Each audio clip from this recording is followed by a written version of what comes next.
नेहा से दिशा के बारे में जानने के बाद अब नमन विजय से दिशा के ऑफिस में मिलता है। कुछ दिन पहले नेहा से नमन को पता चला था कि दिशा फाइनेंस एंड टेक नमन जैसे फ्रेशर्स को काम दे रही है और अब नमन को भी दिशा ज्वाइन करना है। बट कैसे? उसे पता चलता है कि विजय को दिशा के बारे में बहुत जानकारी है, तो आज वो विजय से मिल रहा है। और नमन, कैसा है यार? मेरी छोड़ भाई, मुझे कुछ पूछना है तुझसे। हाँ पूछ ना यार, बिंदास होकर पूछ। यार नेहा ने मुझे बताया कि दिशा फाइनेंस मुझ जैसे फ्रेशर्स को काम देता है और बोला कि तुझसे मिले। मुझे ये तो समझ आया कि दिशा कैसे काम करता है, बट ये समझ नहीं आया कि मैं दिशा के साथ कैसे काम कर सकता हूँ, क्योंकि मुझे लोन्स जैसे पर्सनल लोन्स, बिजनेस लोन और होम लोन्स के बारे में कुछ भी नहीं पता है। मैं कैसे और कितना कमाऊंगा दिशा के साथ जुड़ के, ये भी मुझे नहीं पता है। मुझे कुछ समझ नहीं आ रहा है भाई, मुझे तू ही बता मैं क्या करूं। अरे अरे, बस मेरे भाई सांस तो ले पहले। मैं हूँ ना, मैं सब समझाता हूँ तुझे कि पर्सनल लोन क्या है, बिजनेस लोन क्या है, होम लोन क्या है और लोन अगेंस्ट प्रॉपर्टी क्या होता है। और ये भी बताता हूँ कि तू कैसे और कितना कमा सकता है दिशा के साथ काम करके। और एक चीज़, दिशा नहीं बुद्धू, दिशा फाइनेंस, समझा? पर्सनल लोन क्या है और इसके क्या इम्पोर्टेंट फीचर्स है, पहले ये देख लेते हैं। तो पर्सनल लोन एक बेसिकली अनसिक्योर्ड लोन है जिसका इंटरेस्ट रेट बहुत हाई होता है। और ये अनसिक्योर्ड लोन का मतलब है कि इसकी सिक्योरिटी नहीं होती है। जैसे होम लोन के केस के अंदर आपकी प्रॉपर्टी को मॉर्गेज किया जाता है और गोल्ड लोन के केस में आपकी सिक्योरिटी रखी जाती है और कार लोन में आपकी कार रखी जाती है। इसी तरीके से कोई सिक्योरिटी नहीं होती है इसमें, तो इस लोन का जो इंटरेस्ट रेट है वो काफ़ी हाई होता है। और दूसरा है, क्रेडिट हिस्ट्री के बेसिस पर आपको ये लोन मिल जाता है, क्योंकि इस पर कोई सिक्योरिटी होती नहीं है। तो क्रेडिट हिस्ट्री का मतलब है आपके पास्ट में अगर कोई लोन लिया है या कोई क्रेडिट कार्ड लिया है तो आपकी पेमेंट हिस्ट्री कैसी है, आपने सब टाइम पर पेमेंट की है कि नहीं, आपका क्रेडिट स्कोर अच्छा रहेगा, उस बेसिस पर आपको लोन मिलता है। और पर्सनल लोन में आपको बहुत ही इंस्टेंट अप्रूवल मिल जाते हैं। आपको मोस्टली 30 मिनट्स में भी अप्रूवल मिल सकता है इसमें। और पर्सनल लोन लेने में जो पर्पस है कि आप कोई वेकेशन प्लान कर रहे हो या आपको अपना घर रेनोवेट कराना है या आप अपने फैमिली में किसी की वेडिंग करवानी है या कभी मेडिकल इमरजेंसीज भी आ जाती है या आपको अपने बच्चों की एजुकेशन के लिए लोन लेना है या कोई आप बड़ा होम अप्लायंस खरीदना चाहते हैं या फिर आप अपना लोन शिफ्ट कराना चाहते हैं बैंक ट्रांसफ़र से, क्योंकि आपका इंटरेस्ट रेट बहुत ज़्यादा है उसमें, तो आप पर्सनल लोन के लिए अप्लाई कर सकते हैं। और अनसिक्योर्ड लोन है और किसी तरह की सिक्योरिटी नहीं रखी जा रही है इस केस में, तो बैंक का डिफ़ॉल्ट बैंक का डिफ़ॉल्ट होता है, तो बैंक रिकवर नहीं कर सकता इस लोन से। तो उससे क्या होता है कि आपका क्रेडिट स्कोर ख़राब होता है और नॉर्मली आपका सिविल स्कोर जो है 750 प्लस होना चाहिए 900 में से, तो आपको आसानी से लोन मिल जाएगा उसमें। और लोन साइज कितना मिलता है पर्सनल लोन के लिए, तो मिनिमम अमाउंट जो है इसमें 50,000 तक का मिलता है और ये मैक्सिमम अमाउंट 25 लाख तक जाता है जो कोई कोई बैंक प्रोवाइड करते हैं। फिर टेन्योर आपको जो जनरली 1 ईयर से 5 ईयर तक का मिलता है। और इंटरेस्ट रेट जो है इसका हमेशा ही ज़्यादा होता है, यही इसका ड्रॉबैक है। पर्सनल लोन में मेनली आपको 3% से 10% तक का होम लोन मिल जाता है। अगर मैं आपको एग्जांपल दूं, मान लीजिए आपका होम लोन का रेट चल रहा है 8%, तो पर्सनल लोन आपको लगभग ही 12% से 20% तक का मिल जाता है। तो ये काफ़ी ज़्यादा होता है, होम लोन से कम 40% ज़्यादा होता है। फिर भी कुछ केसेस में है जिसमें आपको पर्सनल लोन लेना ही पड़ता है। अगर हम एग्जांपल लें तो समझिए आपने 5 लाख का लोन लिया है और उस पे 15% का इंटरेस्ट है एनुअली, तो आपकी ईएमआई जो है वो लगभग 11,900 रुपये है। और आपको प्रिंसिपल अमाउंट तो भरना ही है जो 5 लाख रुपए है, और इसका जो टोटल इंटरेस्ट रेट है वो 2,13,000 के आसपास में है। तो इसमें आप अब देख ही सकते हैं कि इसमें आपको लगभग 7 लाख रुपए तक का पेमेंट हो रही है, जिसमें 5 लाख आपका लोन है। फिर एक लॉक इन पीरियड आता है जो 3 से 12 महीने तक का आप बैंक प्रोवाइड करती है आपको। और इसके पेमेंट के आपको 2 ऑप्शंस मिलते हैं, एक तो ईसीएस होता है और एक ऑटो डेबिट, और जो दूसरा है वो होता है पोस्ट डेटेड चेक्स। पर नॉर्मली लोग पोस्ट डेटेड चेक्स यूज नहीं कर रहे हैं, तो बैंक आपको ज़्यादातर ईसीएस या ऑटो डेबिट करने के लिए ही बोलता है। तो जो ईएमआई है वो डायरेक्ट आपके बैंक अकाउंट से कट जाएगी। तो जो ये सारे फीचर्स हैं अब पर्सनल लोन के लिए। अब हम देखेंगे इसकी एलिजिबिलिटी की रिक्वायरमेंट्स क्या होती है, कितना आपको लोन मिल जाता है और ये किन फैक्टर्स पर बेस्ड होता है। तो सबसे पहले तो आपकी रीपेमेंट कैपेसिटी पे ये डिपेंड करता है कि इसका मतलब आपकी एनुअल इनकम कितनी है और बाकी के लोन कितने चल रहे हैं आपके उस समय। अगर इसके एग्जांपल से समझाऊं तो मान लीजिए आपकी इनकम है 60,000 रुपये और करेंटली आप ईएमआई भर रहे हैं 15,000 रुपये की, तो आप मिनिमम 50% अपनी सैलरी का ईएमआई भर सकते हैं। तो आपको ईएमआई 15,000 और आप अफोर्ड कर सकते हैं, पर उससे ज़्यादा नहीं कर सकते, क्योंकि मिनिमम आपकी 15,000 इसमें इनकम होनी चाहिए, तो ही आपका लोन अप्रूव हो सकता है बैंक से। फिर कस्टमर प्रोफाइल आपका देखा जाएगा, आप सैलरीड है या फिर सेल्फ एम्प्लॉयड है, या फिर आप कोई प्रोफेशनल है, या आपका बिजनेस है, या फिर आपका ऑक्यूपेशन क्या है और आपकी इनकम स्टेबिलिटी क्या है। अगर आप सैलरीड पर्सन है तो आपको लोन बहुत आसानी से मिल जाता है, क्योंकि सैलरी की बहुत ज़्यादा स्टेबिलिटी होती है।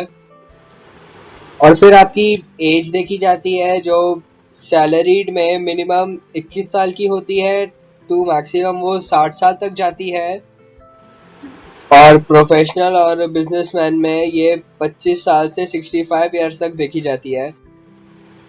और प्रोफेशनल बिजनेस में ये मिनिमम 25 इसलिए होती है क्योंकि वो देखना चाहते हैं कि आपका मिनिमम 3 साल तक का एक्सपीरियंस हो बिजनेस में। और प्रोफेशनल एंड बिजनेसमैन के केस में ये लोग चाहते हैं कि मिनिमम 3 इयर्स का इनका बिजनेस चले। और इसके अलावा ये क्रेडिट स्कोर जो है ये बहुत ही डिसाइडिंग फैक्टर होता है हमेशा पर्सनल लोन में, या फिर जो भी कोई अनसिक्योर्ड लोन है। जैसे कि इसमें मैंने पहले भी बताया कि 750 प्लस का आपका क्रेडिट स्कोर होना चाहिए 900 में से। और अगर आपका स्कोर 750 से कम है तो आप कोशिश कीजिए कि आप उसे बढ़ा सकते हैं, क्योंकि ये आगे बहुत काम आएगा लोन लेने में। और फिर आपके एसेट्स और लायबिलिटीज देखी जाती हैं, और लायबिलिटीज आपकी ज़्यादा नहीं होनी चाहिए एसेट्स के मुकाबले।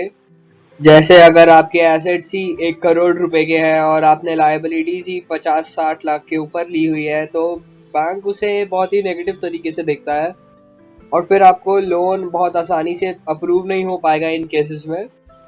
फिर इसके बाद जो आपके डिपेंडेंट्स देखे जाते हैं, तो जैसे मैंने पहले एग्जांपल दिया था कि अगर आपकी 60,000 रुपये इनकम है और आपके डिपेंडेंट्स ही 50,000 रुपये के खर्चे में निकल जाते हैं, तो फिर आपके जो डिपेंडेंट्स हैं वो खाली जो बचे हुए 10,000 रुपये हैं उन पर ही कैलकुलेट किए जाएगी, और फिर उसमें आपके स्पाउस इनकम भी इसके बाद देखा जाए।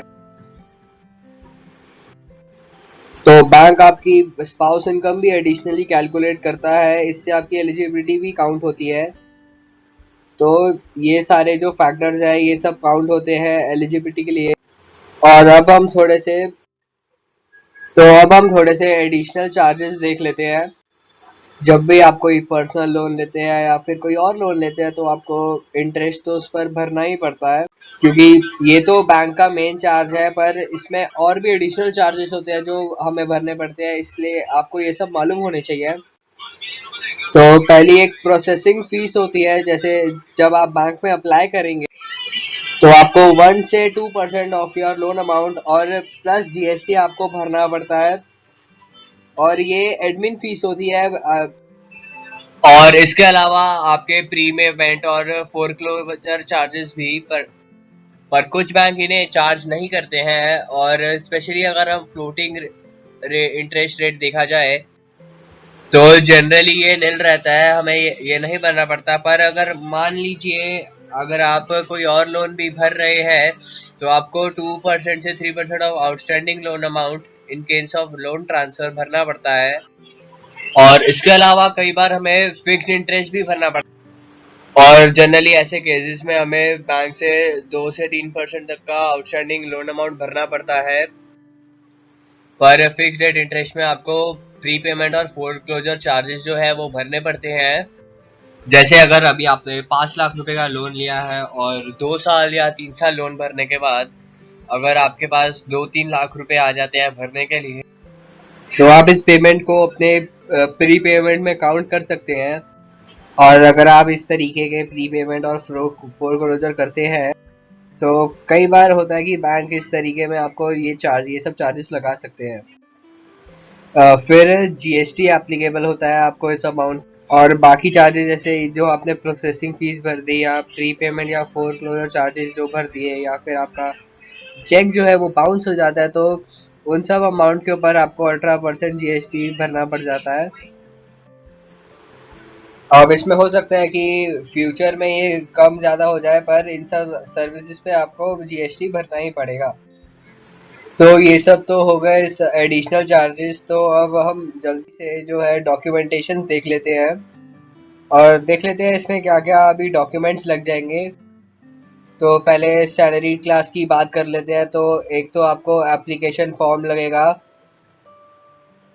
जिसपे आपकी एक फोटोग्राफ लगेगी और आपकी आइडेंटिटी कार्ड लगेगा आपकी रेजिडेंस और एज प्रूफ के साथ, और आपके जो लास्ट 6 महीने की बैंक स्टेटमेंट लगेगी इसमें, और लास्ट 3 मंथ्स की आपकी सैलरी स्लिप लगेगी, और प्रोसेसिंग फीस का जो चेक है वो लगेगा। जो प्रोसेसिंग फीस की अब मैंने बात की थी 1-2% जो लग जाती है, और आपके 1-1.5 साल का आपका इनकम टैक्स रिटर्न जो फाइल है वो लग जाएगी। और ये सब जो डॉक्यूमेंट्स है ये सब सेल्फ एम्प्लॉयड प्रोफेशनल्स और सेल्फ एम्प्लॉयड नॉन प्रोफेशनल्स के लिए भी लगते हैं, जो बस खाली लास्ट 3 मंथ्स की सैलरी स्लिप्स नहीं लगती है, इन सब में बाकी सारे डॉक्यूमेंट्स लगेंगे। साथ में अगर आप बिजनेस में है तो प्रूफ ऑफ बिजनेस एग्जिस्टेंस और बिजनेस प्रोफाइल, और ये दोनों जो है वो करीब करीब 3 साल का लिया जाता है आपसे। और अगर आप सेल्फ एम्प्लॉयड प्रोफेशनल है, जैसे कि अगर आप सीए है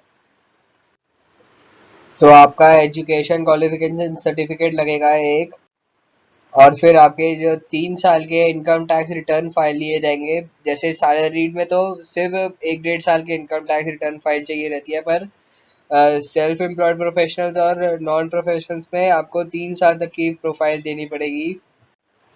और इसके साथ साथ ही आपकी ऑडिटेड बैलेंस शीट और profit and loss account statement भी इसमें ली जाएगी।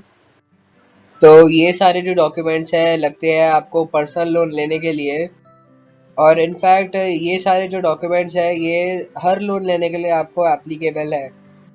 अरे वाह यार, मुझे तो ये मालूम ही नहीं था। पर ये तो बताओ कि एसोसिएट बनने के बाद मैं कैसे कमा सकता हूँ और कितना कमा सकता हूँ? देख, तू 2 तरीके से कमा सकता है। पहले तो तू एसोसिएट रेफ़र करके कमा सकता है। इसका मतलब वो जो ऑलरेडी किसी कस्टमर को जानता है जिसे लोन की ज़रूरत है, जैसे एसएस एजेंट या इंश्योरेंस एजेंट। उससे पहले तुझे दिशा की वेबसाइट यानी कि ऑफिशियल वेबसाइट www.disha.com पे जाकर अपना अकाउंट क्रिएट करना है और अपना नाम और नंबर देना है और सबमिट का बटन दबाना है। इमीडिएटली तुझे दिशा की टीम कॉल करेगी। ओके। और दूसरा तरीका ये है कि तू खुद किसी कस्टमर को रेफ़र कर सकता है जिसे लोन की ज़रूरत है, समझा? ये दोनों तरीके से तू कमा सकता है और ये दोनों तरीके बहुत ही आसान है भाई। ये तो मैं समझ गया, पर ये बताओ भाई कि मैं एसोसिएट कैसे बनाऊंगा अपने अंडर? मुझे तो एसोसिएट्स बनाना नहीं आता। अरे टेंशन नॉट, एसोसिएट कैसे बनते हैं इसकी ट्रेनिंग भी दिशा स्टेप बाय स्टेप देगी तुझे। हाँ, फिर ठीक है, पर ये तो बताओ यार कि मुझे पैसा कितना मिलेगा? वो भी बहुत इंपॉर्टेंट है ना। देख, अगर पर्सनल लोन या बिजनेस लोन का मैटर है तो तुझे 1.5% से लेके 2% मिलेगा, और अगर होम लोन है या लोन अगेंस्ट प्रॉपर्टी है तो तुझे 0.2 से लेके 0.7% मिलेगा। यार मुझे तो 2% कमीशन चाहिए, वो कैसे मिलेगा? अरे बुद्धू, वो डिपेंड करता है कि कस्टमर लोन कितना ले रहा है, उसका सिबिल स्कोर कितना है और उसका बैंक अकाउंट कैसे चल रहा है। हाँ यार, ये तो तू सही बोल रहा है। अच्छा ये बता कि अगर मैंने कस्टमर रेफर कर दिया तो मुझे पैसा कैसे मिलेगा? वो बहुत सिंपल है यार, तो बस www.tisha.com पे जा और जब तू अपना अकाउंट क्रिएट करेगा तो वहाँ अपना बैंक का अकाउंट, नाम और नंबर दे देना। जिस दिन कस्टमर का लोन पास हो जाता है उसके बैंक अकाउंट में पैसा आ जाता है, यानी लोन डिसबर्स हो जाता है, तुझे उसी दिन सेम डे पे आउट मिलता है। क्या बात कर रहा है भाई, मुझे सेम डे पे आउट मिल जाएगा? ओह हाँ भाई। भाई, मुझे आज ही ज्वाइन करना है दिशा फाइनेंस। अब और वेट नहीं कर सकता मैं। अब मैं क्या करूं, तुम ये बताओ पहले। अरे भाई शांत हो जा, पहले कुछ नहीं, मैं तुझे ये वेबसाइट की लिंक भेज रहा हूँ और दिशा फाइनेंस का यूट्यूब लिंक भी भेज रहा हूँ। इनको अच्छे से देख और अपना अकाउंट बना दिशा की वेबसाइट पे जाकर। इसके अलावा तू ईमेल भी कर सकता है support@disha.com पे, या फिर तू 9082658097 पे कॉल या व्हाट्सएप भी कर सकता है। हाँ, अब मैं भी दिशा से जुड़ के कमाऊंगा। थैंक्स गुरुजी। अधिक जानकारी के लिए विजिट करें www.DEESHADisha.com या फिर हमें व्हाट्सएप या कॉल करें 8591750921 पर।